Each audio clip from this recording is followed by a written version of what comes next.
Good evening everyone. Happy Sunday. మనం కొంచెం లేట్గా అయింది అనుకోండి. బేసిక్గా హ్యాపీ సండే అయిపోవచ్చింది, కానీ నాకు అస్సలు ఒప్పుకోలేదు. అసలు ఇవాళ వీడియో చేసి ఒప్పుకోవడం. ఇంకా అందుకనే ఇంటి దగ్గర కాసేపు మంచిగా రిలాక్స్ అయ్యి ఇంక ఇక్కడికి వచ్చిన.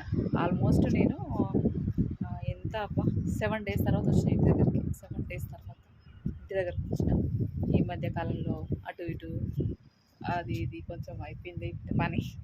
7 days తర్వాత వచ్చిన అన్నమాట. సో కలర్ వర్క్ చేస్తూ ఉన్నాను. వర్కర్స్ వర్క్ అయితే అవుతూ ఉంది. కలర్ పెయింటింగ్ వర్క్ చేస్తూ ఉన్నారు. పుట్టి అదంతా వర్క్ అవుతూ ఉంది. మనకు దాని గురించి పెద్దగా ఏం తెలియదు. సో అందుకని చూద్దామని చెప్పేసి ఇంటి దగ్గరకు వచ్చిన అన్నమాట. ఇది మా ఇంటి పై నుంచి వ్యూ. మీరు చూసి చూసి బోర్ కొట్టేసింది కదా. సో ఇది బాగుంది. క్లైమేట్ కూడా కూల్గా సూపర్ ఉంది అసలు. ధీరజ్ ఇవాళ సండే కాబట్టి ధీరజ్ లక్కి దగ్గర ఉన్నాడు. అందుకని కాసేపు ఇట్లా వచ్చి మార్కెట్లో కొన్ని కూరగాయలు తీసుకొని ఇంటికి వెళ్దామని చెప్పేసి వచ్చిన ఈవినింగ్ టైంలో.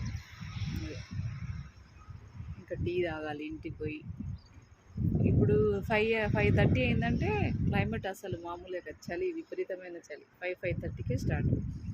అట్లుంది, చలి విపరీతంగా ఉంది. 5-5:30 వరకు ఇంట్లో ఉండాలి, లేదంటే గడ్డగట్టిపోతాం. అట్లుంది కలికాలం.